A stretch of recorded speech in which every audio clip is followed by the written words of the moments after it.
बहुत सुनहरा मौका है कि जो बच्चे परेशान थे कि अब पीएचडी के लिए नेट का एग्ज़ाम क्वालिफाई करना पड़ेगा, तो उनके लिए थोड़ा सा ये है कि वो इस जो एमपी की जो यूनिवर्सिटी है, महाराजा छत्रसाल यूनिवर्सिटी, वहाँ से इस फॉर्म को फिल कर सकते हैं और अपने सपनों को साकार कर सकते हैं। हेलो फ्रेंड्स, कैसे हैं आप सब?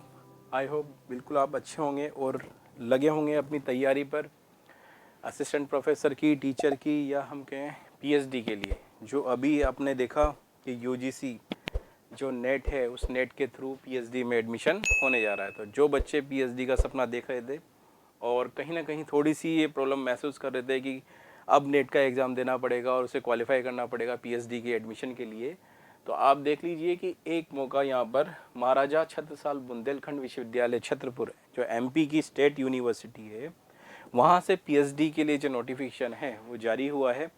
तो आप यहाँ देख लीजिए कि सीटें आई हैं बम्पर से, मतलब कि काफ़ी सारी सीटें यहाँ पर पीएचडी के लिए इन्होंने दी हैं। तो बिल्कुल हम यहाँ विस्तृत रूप से आज बात कर लेते हैं कि नोटिफिकेशन क्या है, किस सब्जेक्ट के अंदर कितनी सीटें यहाँ पर दी गई हैं। तो देख लीजिए यहाँ पर जो बॉटनी वनस्पति शास्त्र 96 है, यहाँ पर गृह विज्ञान में 15 सीटें हैं, रसायन केमिस्ट्री में 54 है, कॉमर्स में देख लीजिए 26 है, मैथ्स में 16 है, इकोनॉमिक्स में देख लीजिए 70 सीट यहाँ पर पीएचडी के लिए, इंग्लिश में अच्छी है 39 है, भौतिक शास्त्र या देख लीजिए यहाँ से फिजिक्स में 40 है, पॉलिटिकल साइंस में देख लीजिए यहाँ पर 37 सीट है। साथ ही इसके बाद हम ये देखें भूगोल में, तो यहाँ 19 सीटें हैं, हिंदी में 17 हैं, सोशियोलॉजी समाजशास्त्र में देख लीजिए 20 सीटें हैं, इतिहास में 8 सीट है, जंतु विज्ञान जूलॉजी में 26 है और ये भूगर्भ शास्त्र में 6 सीट है। कुल मिलाकर हम बात करें तो 489 यानी अप्रोक्स ये मान के चलें कि यहाँ पर 500 के आसपास यहाँ पर सीटें आई हैं। तो बिल्कुल एक अच्छी वैकेंसी है यहाँ पर पीएचडी के लिए कि जो बच्चे वेट कर रहे थे और ये चाह रहे थे कि कहीं ना कहीं यूनिवर्सिटी कोई पीएचडी के लिए फॉर्म निकाले और उसके लिए अप्लाई करें, तो आपके लिए अच्छा सा ये मौका है। अब हम देखें कि जो इम्पोर्टेंट जो डेट है उसमें ये फॉर्म जो स्टार्ट हो रहे हैं 10 मई से यहाँ पर स्टार्ट हो गए हैं फॉर्म, और अंतिम तिथि यहाँ पर 10 जून है। और इसके लिए जो ये एग्ज़ाम होगा पीएचडी के लिए एंट्रेंस जो होगा वो होगा 30 जून को। आगे देख लेते हैं पूरा विस्तृत रूप से जो नोटिफिकेशन है। देखिए, लिखित परीक्षा, पीएचडी प्रवेश परीक्षा, जो नाम दिया है इन्होंने डीईटी, डॉक्टरल एंट्रेंस एग्ज़ाम। तो ये एक लिखित परीक्षा, और इसके लिए आप देखिए कि 2 घंटे का यहाँ पर समय दिया जाएगा। साथ ही यहाँ पर 100 क्वेश्चन आपसे पूछे जाएंगे जो होंगे यहाँ पर एमसीक्यू यानी ऑब्जेक्टिव टाइप क्वेश्चन होंगे। यहाँ पर 2 पार्ट में यहाँ पर आपका पेपर होगा, पार्ट ए और पार्ट बी। पार्ट ए में आपको यहाँ पर रिसर्च मैथोलॉजी है, रिसर्च एप्टीट्यूड है, रिसर्च एबिलिटी है, डाटा इंटरप्रिटेशन है और क्वांटिटेटिव एप्टीट्यूड है, और कंप्यूटर से रिलेटेड आपको 50 क्वेश्चन यहाँ पर पार्ट ए के अंदर आएंगे।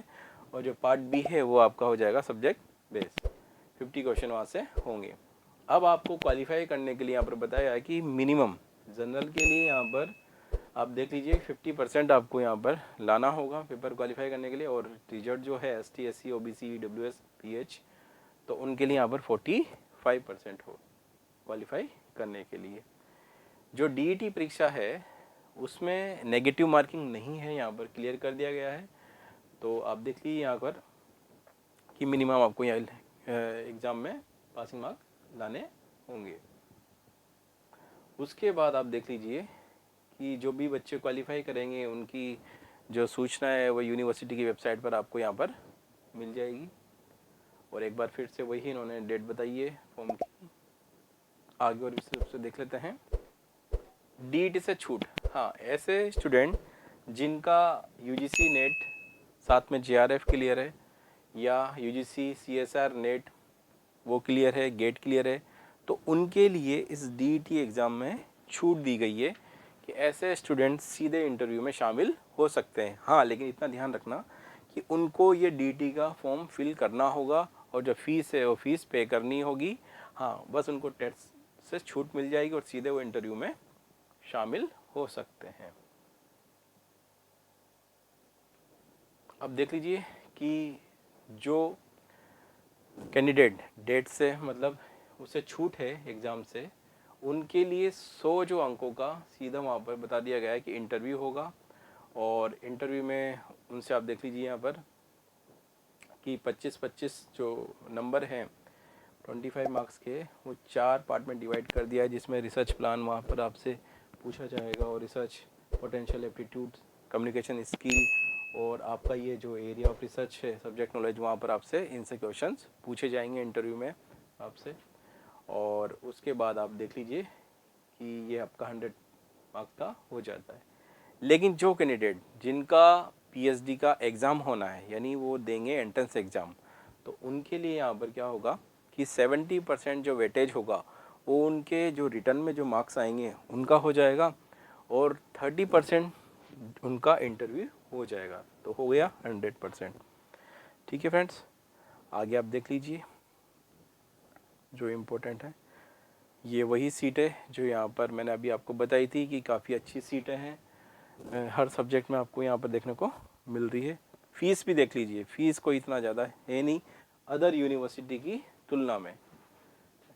पीएचडी फॉर्म ओनली 500 रुपये का यहाँ पर आप देख लीजिए, जबकि हमने देखा है कि यूनिवर्सिटी का यहाँ पर 2500-3000 तक यहाँ पर फ़ीस ली है। तो कोई इतनी ज़्यादा फ़ीस पीएचडी की नहीं रखी गई है यूनिवर्सिटी में। और उसके बाद पार्ट टाइम के लिए भी यहाँ पर पीएचडी कार्यक्रम है, लेकिन उसमें आपको यहाँ पर जिस संस्था में आप काम करते हैं वहाँ से आपको एनओसी यहाँ पर यूनिवर्सिटी में सबमिट करना होगा। ठीक है फ्रेंड्स, और आगे देखिए कि किस प्रोफेसर के अंतर्गत कितनी कितनी सीटें यहाँ पर खाली है, उसके लिए भी यहाँ पर रिक्त सीटों की जो जानकारी है वो इन्होंने यहाँ पर मेंशन कर दी इस नोटिफिकेशन में। तो आप इस पीडीएफ को डाउनलोड करके भी देख सकते हैं कि सब्जेक्ट वाइज और जो ये प्रोफेसर हैं, असिस्टेंट प्रोफेसर हैं, कितना कितना उनके अंडर सीट खाली है और कहाँ कहाँ किस कॉलेज में वो पोस्टेड है। तो बहुत ही अच्छा यहाँ पर इन्होंने पहले ही सारा क्लियर कर दिया है। तो आप देर नहीं कीजिए और ये मान के चलिए कि एक बहुत सुनहरा मौका है कि जो बच्चे परेशान थे कि अब पीएचडी के लिए नेट का एग्ज़ाम क्वालिफाई करना पड़ेगा, तो उनके लिए थोड़ा सा ये है कि वो इस जो एमपी की जो यूनिवर्सिटी है महाराजा छत्रसाल यूनिवर्सिटी, वहाँ से इस फॉर्म को फिल कर सकते हैं और अपने सपनों को साकार कर सकते हैं। साथ ही फ्रेंड्स, जो हमारा टेलीग्राम चैनल है और यूट्यूब चैनल है, इसको ज्वाइन कर सकते हो ताकि आपको कंटिन्यू पीएचडी, असिस्टेंट प्रोफेसर और टीचर से रिलेटेड जो भी इंफॉर्मेशन है वो आपको टाइम टू टाइम मिलती रहे। Thank you friends.